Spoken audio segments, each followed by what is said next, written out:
Today's session is going to be about live events, particularly out-of-the-box live events insights. My name is Wilhelm Voutilainen. I'm the Chief Game Analyst at GameRefinery, a Liftoff company, and we are the leading game analytics platform for features, live events, player motivations, and so on. Today's agenda is really interesting. So first we're going to look at different event framework showcases. Then we are going to hop right into the out-of-the-box insights. We're going to look at mini-games, win streak twists, social events, and I would say last but most important, interconnecting events. So I would stay super focused right till the end. But let's start. So first, why are we looking at out-of-the-box live event insights? Well, live ops has been the key success factor from the beginning of the free-to-play games. But mostly at the start, it was just about adding new content, features, and so on. But nowadays, as the market has matured, live events particularly have become kind of the major part of live ops. And nowadays, if you want to succeed and have a good player engagement, you almost must have some kind of event framework going on in your game. These event frameworks can include, for example, in casual games, really often include various kind of task events, leaderboard competitions, and these longer seasonal events like Battle Passes. But on top of having a great event framework, as player engagement nowadays, it's really more important than ever. The top performing games are looking to improve this even further by adding higher production values and innovating inside the event frameworks. So for example, what this means is having interesting twists and mechanics, having mini games, limited time game modes, especially in the mid-core, adding interesting social layers, having event interconnections, teams, and even story elements. But then let's hop right into a great example of the currently top-crossing Match 3 game, Royal Match. So they basically, from the launch, they had a really solid event framework going on. On the blue, we have the Battle Pass. It's all right. We have the Battle Pass in the blue. Then on the brown, we have lots of guild events going on. On the red, they had their list of these solo tournament competitions.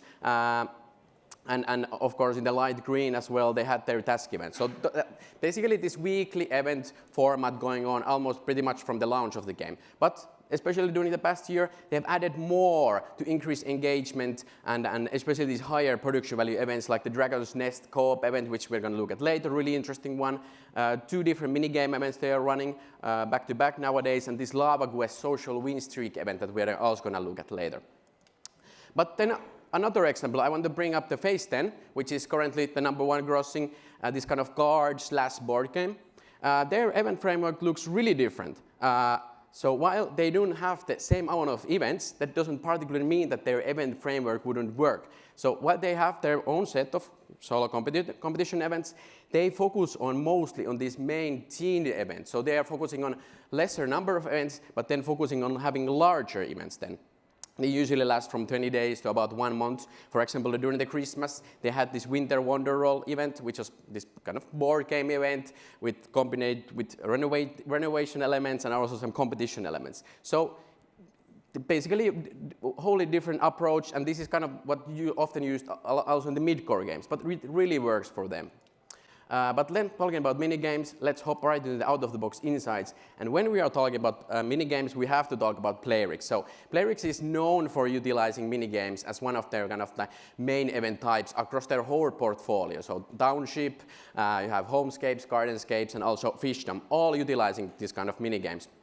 They've had in the past some side renovation events, makeover events, kind of similar gameplay to the Project Makeover. They've had decoration shop events, even hyper-casual mini-games, and also even tested this kind of Mahjong solitaire mini-game, which kind of like was introduced by Zen Match as well. But actually, in the past year, they have shifted almost completely to having just 2 types of mini-games going on. So exploration and merge, basically going from back to back in all of their 4 titles. This, of course, raises the question, maybe these exploration merge events give the best player engagement for them and the best return on investment as well. And of course, which is really interesting, is the Playrix basically recycles these event assets and stories in their exploration merge events in all of those 4 games, and also when they bring the same events in the future, they always have the same mechanics and basically recycling the assets, always adding new teams to keep it interesting as well.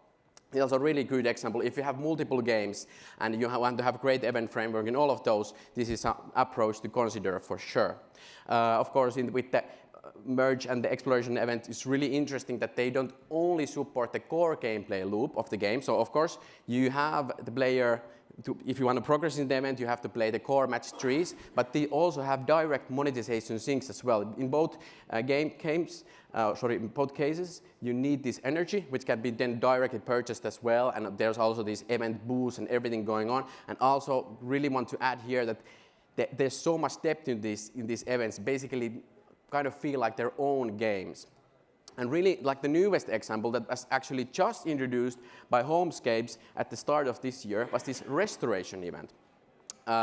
This is really interesting, kind of feels like this exploration event 2.0. How it basically works, the player plays the core gameplay, then finds these, gets this energy to find these resources on a map, then uses those resources to basically build materials, and then uses those materials then to build the whole area around. So it basically mixes kind of this renovation with adventures and even with tycoon elements. This is also really interesting case here. Is also interesting to see if player is going to be utilizing this kind of event in the future. And really want to highlight here how basically these Scapes games have evolved from being just match trees with renovation and basically your normal type of events. With these many games, these Scapes games and all of these PlayerX titles have become this kind of this platform of games. You have match tree, you have exploration, you have tycoon elements, you have even merge. So what it means for them, their players doesn't necessarily have to move away from, let's say, playing Homescapes. They get all of those casual kind of trending gameplay elements right inside that game. But of course, this takes a lot of resources, having these kind of fully fledged, almost full game-like events. So let's look at next about digging minigames, which are much simpler, but I would say is that right now the kind of the top trend in the top performing games. So the core idea in digging minigames is basically to play the core gameplay of the game to get these pickaxes or some other currency. Then you use those pickaxes to basically remove these tiles from this grid area then you want to find these kind of gems or other rewards. When you find that, you move on to the next grid and you get rewarded. Royal Match was basically the trendsetter in this event. They introduced the Hidden Temple event already back in June, but lots of other top titles from all around the different casual genres have followed since. So for example, Monopoly Go, casual casino game, everybody knows that. Is utilizing this event. Chrome Valley Customs, which is the match tree, but a bit more of this male focus, is already using this event. And also in the merge, we have Gossip Harbor that already used this event. So it seems to be really this kind of like trending type. But I would say the most unique implementation definitely goes to Cookie Madness of this event, because they have actually merged this kind of digging minigame into their Battle Pass. So the Battle Pass, otherwise, it's a basic Battle Pass. You play the core gameplay, you get the progression, you unlock the rewards from the free and premium track. But instead of getting the progression instantly when you play the core gameplay, you're then playing this digging minigame in the side, and that way you get the progression. But of course, while this idea is really innovative, it kind of introduced this role of randomness that you might, if you can't find it, find the item in the grid, you might not get Battle Pass progression. So it's really interesting to see if Cookie Madness, which is a time management game, will be adding this mechanic into future Battle Passes, which then we could see that, hey, did it work for them or not? But then let's look at the win streak events then. So definitely sort of kind of like almost like a must-to-have mechanic nowadays if you are in this kind of these level-based puzzle games or level-based casual games. Most of the titles have this, so at least the normal implementation, which is usually during the event you want to complete levels without failing. The more you complete without failing, the better the rewards. If you fail, then you basically lose a lot of the possible rewards. Of course, this increases the sort of monetization a lot during the event, as the players is super incentivized to purchase boosters and do whatever it takes to not to fail, purchase those continues and retries. But of course, this is kind of like a basic event nowadays. So, know what happened here? All right, we're back. Great. So I would say one of the most, we have seen of course win streaks in battle pass plans and so on, those are really interesting, but I would say the most interesting, most kind of like trending right now are the social aspects in win streaks. So this was actually again popularized by Royal Match with their Lava Quest event. And the basic idea is that you get matched, you enter the event, you get matched with 99 other players, and then you basically have to complete certain amount of levels in a row, usually it's 7. If you manage to complete all those levels in a row, you get to the end and you share the reward, huge reward prize with all of those players who made it till the end. So it kind of feels like a competition is not really not, but it's kind of like have this really interesting social layer to it. But Triple Match 3D actually had a really interesting version of this. So they have more levels to complete inside the one-day event, so 21 total, but they have these checkpoints where you can basically choose to exit and get small amount of reward. So it kind of introduces interesting kind of this risk to reward type of element to it. And of course, with the Triple Match 3D, they basically run the event 3 times per week on average. But then if you look at the other titles that implemented this kind of event, they usually have only those 7 levels to complete, Lily's Garden, Toon Blast, 2 Dots, Royal Match. They run this pretty much every single day. So with this event, they really increased the total cadence of events per week that they have. But talking about then social, another really interesting type. So this event type that was first introduced by Monopoly Go, talking about partner events. And these are really good example of having this communal social task inside your game without needing necessarily a team or guild system or without player needing to be in one. So in the Monopoly Go's baking partners, you are partnering with 4 other players. You basically play the core gameplay to get event currency, then you spin this wheel, and then you get this event progression. In this event's case, you be basically baking this cake with 1 other player. And as you are kind of like cooperating with just 1 other single player and not the whole full of team, this can possibly make it more kind of like personal and more engaging for the player. If you compare it to that, it's just you and them and no one else, compared to you have a team of 20 or 40 players who are doing the task together. Player might feel that maybe their like progression doesn't matter that much, but in this it's way more personal and that way possibly more engaging. And Monopoly Go really cleverly also has this same mechanic. They've run many of these kind of these social one-to-one events, but they always bring a new team to it, so it feels refreshing for the player.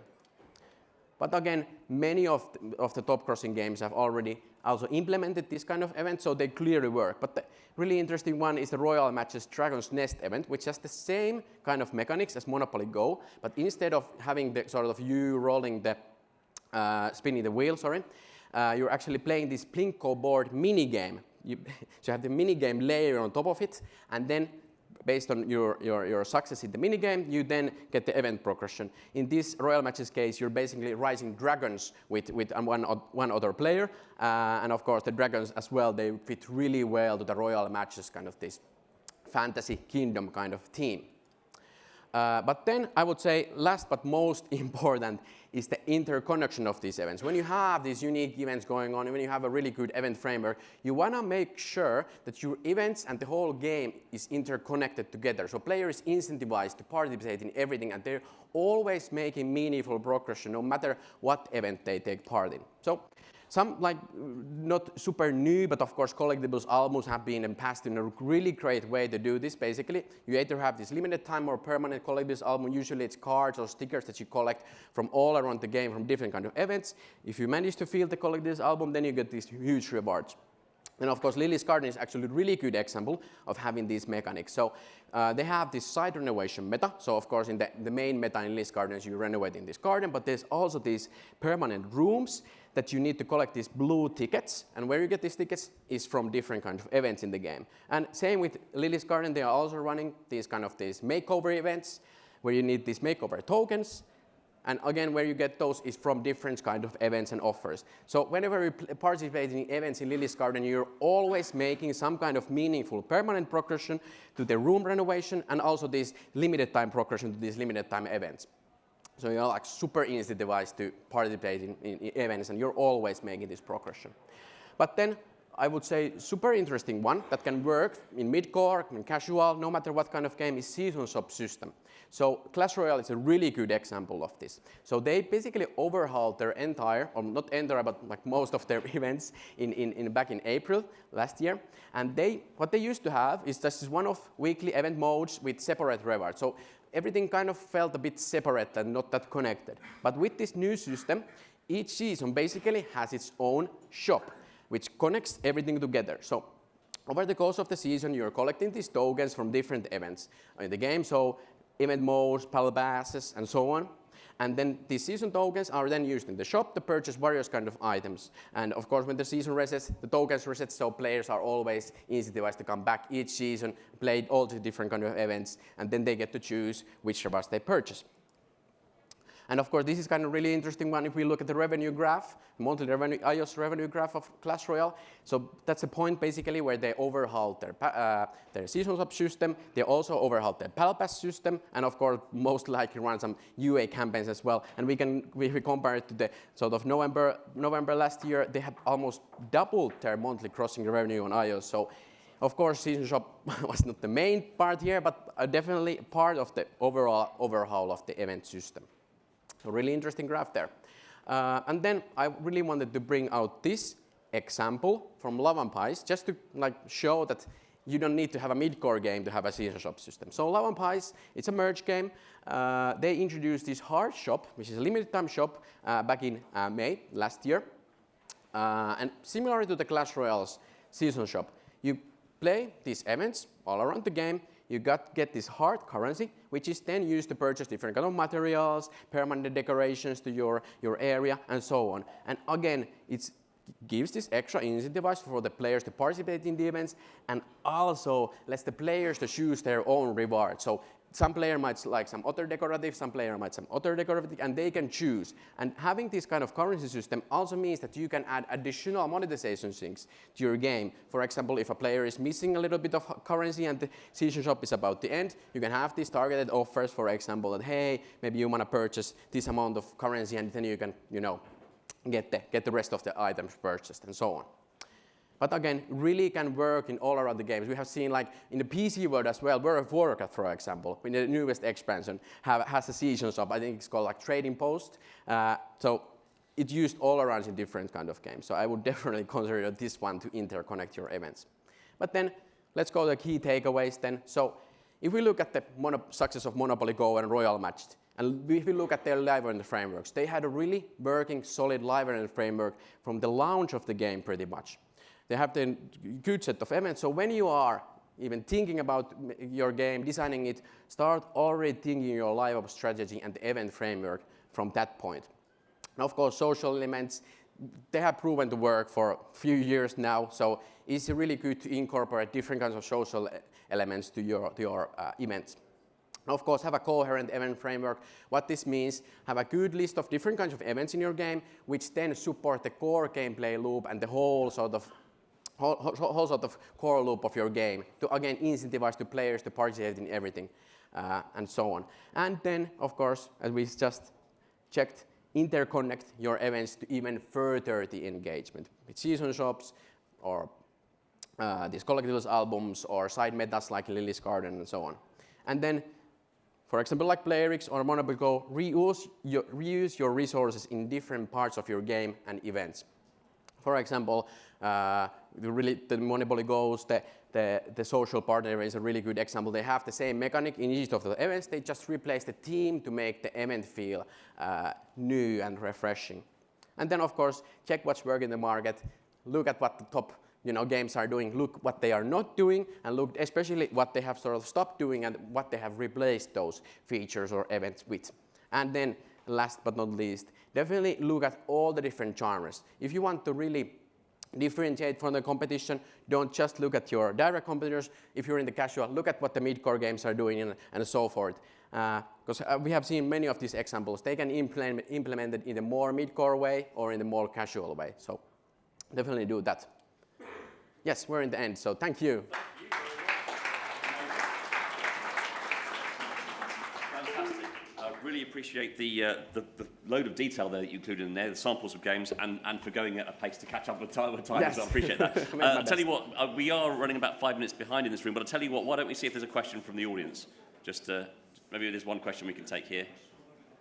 If not, what I will say is, of course, probably find you on Meet to Match, Wilhelm, and catch up outside or outside, or maybe have a drink at the party tonight and ask you about that. maybe. So look, let's leave it there. Thank you very much, Wilhelm. That was great. I really appreciate it. So thank you. Thank you. Thanks, man. Thank you.